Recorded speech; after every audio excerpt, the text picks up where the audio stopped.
Hello students, today we are going to study with the best topic of our banking section, insurance and its nature. That's good for us. Because of that things, today we want to the necessary series and requirement of the insurance. My dear student, आज हम banking और insurance के सबसे important topic insurance के ऊपर चर्चा करेंगे, जिसमें हम इंश्योरेंस की मीनिंग को देखें। That is the meaning of our insurance according to person. Insurance is a cooperative device. We find out insurance is a device for spreading over the loss suffered by one or more. हम ये देखते हैं कि insurance हमारे लिए एक ऐसी ज़रूरत या डिवाइस के रूप में होता है जिसे हम spreading over the loss suffered by one और मोर, एक या एक से अधिक व्यक्ति विशेष की जो कैजुअलिटी होती है, प्रॉब्लम्स होती हैं, तो उसके इंश्योरेंस हमको कुछ कवर अप देता है। Caused by a particular risk over a large number of person who agree to share the loss collectively. हम इससे यूँ देख सकते हैं कि insurance is a cooperative device. Insurance जो होता है हमें कोऑपरेटिव डिवाइस के रूप के अंदर दिखाई देता है, एक ऐसा सेक्शन में दिखाई देता है जो हमारे समाज की सबसे बड़ी ज़रूरत है, requirements for the spreading over the loss suffered by one और मोर, एक या एक से अधिक व्यक्ति जब किसी भी कैजुअलिटी से सफर्ड होते हैं, प्रॉब्लम में आते हैं, कॉज बाय पर्टिकुलर रिस्क या किसी रिस्क से दुविधा में आते हैं, प्रॉब्लम में आते हैं, over the large number of persons, उसमें एक व्यक्ति या व्यक्तियों का समूह who agree to share the loss collectively, जब कोई संस्था या जब कोई समिति या कोई इंस्टीट्यूशंस उनको उसके बदले में कुछ रिएम्बर्समेंट देता है या उसको कुछ लौटाने की व्यवस्था देता है, तो उस पूरी व्यवस्था को हम जो है इंश्योरेंस कहते हैं। हम इसे यूँ कह सकते हैं कि सर इंश्योरेंस एक ऐसी सुविधा है, एक ऐसी व्यवस्था है जो किसी भी रिस्क के against, cause by the particular risk के अगेंस्ट सरकारी या निजी क्षेत्र की संस्थाएं उसे जोखिम के अगेंस्ट प्रदान करती है, जो हमें एक वित्तीय रूप में होता है उसके परिवार के लिए और उसके अन्य व्यवस्था के लिए। अगर हम इसके और डिटेल में जाएं तो हम इसके नेचर को बहुत अच्छे तरीके से देखें। Generally we should very well explain in the nature of insurance. First, it is a fixed premium are known as every insurance fully based on the fixed premium, कि हर इंश्योरेंस की एक फिक्स्ड प्रीमियम होती हैं जो हम risk के according लेते हैं। Second, the fixed amount of the money. Generally किसी भी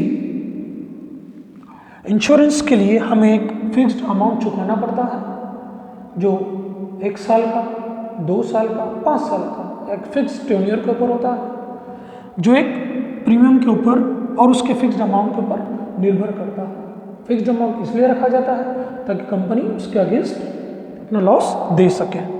थर्ड आता है सिक्योरिटी अगेंस्ट द रिस्क। यहाँ पर हमको देखना बहुत इम्पोर्टेंट है कि इंश्योरेंस जो है वो अगेंस्ट द रिस्क होता है। यहाँ पर जो होता है वो सिक्योरिटी रिस्क सबसे इम्पोर्टेंट है, कि किसी भी रिस्क, चाहे वो एक्सीडेंट का हो, चाहे बीमारी का हो, चाहे किसी और व्यवस्था का हो, जिस तरह से हमने इंश्योरेंस किया है तो माय डियर स्टूडेंट्स उसे उस रिस्क के अगेंस्ट जो है पेमेंट मिलता है, इंश्योरेंस कंपनी उसका भुगतान करती है, तो वो सिक्योरिटी अगेंस्ट रिस्क का सबसे इम्पॉर्टेंट पार्ट होता है। फिर होता है पार्टीज, सबसे इम्पॉर्टेंट सेगमेंट जो आता है इसके नेचर में, इसमें 2 या 2 से अधिक पार्टी होती है। एक पार्टी होती है इंश्योरेंस करने वाली कंपनी, और दूसरी पार्टी होती है जिसका इंश्योरेंस किया जा रहा है, जिसको हम कंज्यूमर कहते हैं या उसे लाभकर्ता कहते हैं। बिना पार्टी के इंश्योरेंस नहीं हो सकता। दो या दो से अधिक पार्टी, थर्ड पार्टी इंश्योरेंस भी इसमें हमें देखने को मिलता है। फिफ्थ में आता है फिक्स्ड टेन्योर।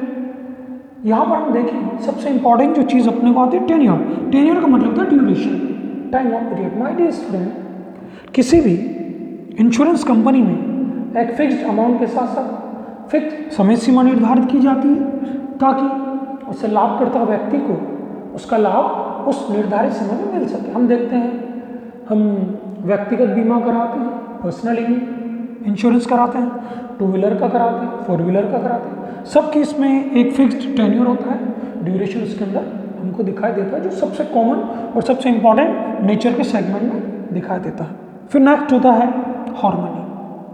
ये सबसे इंपॉर्टेंट जो चीज़ होती है, हमेशा इंश्योरेंस दो या दो से अधिक पार्टीज के बीच में किया गया एक ऐसा कोऑपरेटिव सोर्सेस होता है, उस दोनों पार्टियों के समक्ष किया गया एक ऐसा कॉन्ट्रैक्ट होता है जो उनके पारस्परिक सहमति पर आधारित होता है, सौहार्द वातावरण पर आधारित होता है, और यही चीज़ें इसके लिए सबसे इसको वैल्यूबल बनाती है।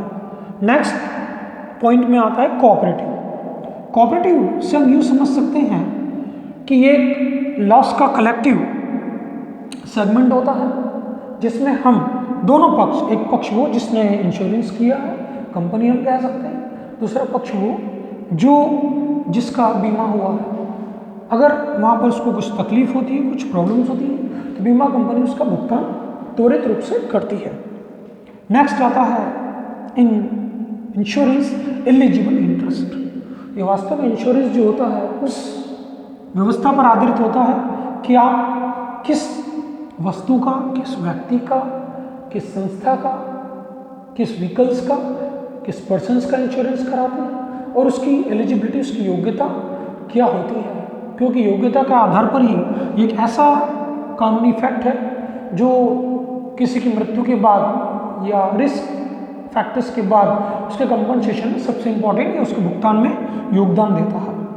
और सबसे इंपॉर्टेंट जो चीज़ आती है माय डियर स्टूडेंट, वो होता है रिटर्न कॉन्ट्रैक्ट। जब यहाँ पर हम देखते हैं कि दो पार्टीज होती हैं, दोनों पार्टीज के बीच में ये एक लिखित अनुबंध होता है, और इस लिखित अनुबंध के अंतर्गत हमें समस्त प्रकार की व्यवस्थाएं देखी जाती हैं। कंपनी हमको क्या सुविधाएं दे रही है, हम पर्सनल इंश्योरेंस करवा रहे हैं, फैमिली इंश्योरेंस करवा रहे हैं, या हम हमारे बिजनेस का करवा रहे हैं। हम यहाँ पर हम देखें कि हम इंश्योरेंस जो है हमारे व्हीकल्स का, चाहे टू व्हीलर हो चाहे फोर व्हीलर का करवा रहे हैं, क्योंकि आज के भागदौड़ के जीवन में जिस तरह से रिस्क बढ़ा है, उस तरह से फंक्शंस ऑफ इंश्योरेंस भी बढ़े हैं, जिसे हम LIC के थ्रू, अगर आप एग्जाम्पल में देखें, हम किसी और इंश्योरेंस कंपनी के रूप के अंदर भी देख सकते हैं। हम चाहे बजाज के रूप में देखें या किसी और अन्य माध्यम के रूप के अंदर भी हम देख सकते हैं, जो किसी भी कंपनी का एक लिखित कॉन्ट्रैक्ट होता है जिसमें सारी शर्तें, सर्वा शर्तें दी जाती हैं, जिसमें आप प्रीमियम भरते हैं, और प्रीमियम के बाद अगर कुछ कैजुअलिटी होती है, नुकसान होता है, तो कंपनी उसको बहुत अच्छे तरीके से भरती है। और अंतिम जो आता है risk of monetary terms. Insurance इसलिए लिया जाता है कि कंपनी किसी की मृत्यु के बाद, किसी की बीमारी के बाद या किसी और अन्य प्रकार की कैजुअलिटी में वहाँ पर मौद्रिक रूप से उसके परिवार को मदद कर सके, और यही इसका मुख्य रूप से इंश्योरेंस का एक एम होता है और नेचर होता है। माय डियर स्टूडेंट्स, आज हमने बड़ी अच्छे तरीके से इसको देखा कि insurance is a cooperative device for the spreading over the loss suffered by one or more caused by a particular risk over a large number of persons who agree to share the loss collectively। हम देखते हैं कि किसी भी व्यवस्था को चलाने के लिए जब रिस्क के बदले कुछ दिया जाता है तो उसे हम इंश्योरेंस कहते हैं। तो माय डियर स्टूडेंट, आज हमने इंश्योरेंस का मीनिंग देखा और उसका नेचर देखा। उम्मीद होगी, मैं एग्री विथ यू कि जस्ट ये चीज़ बहुत अच्छी लगी होगी।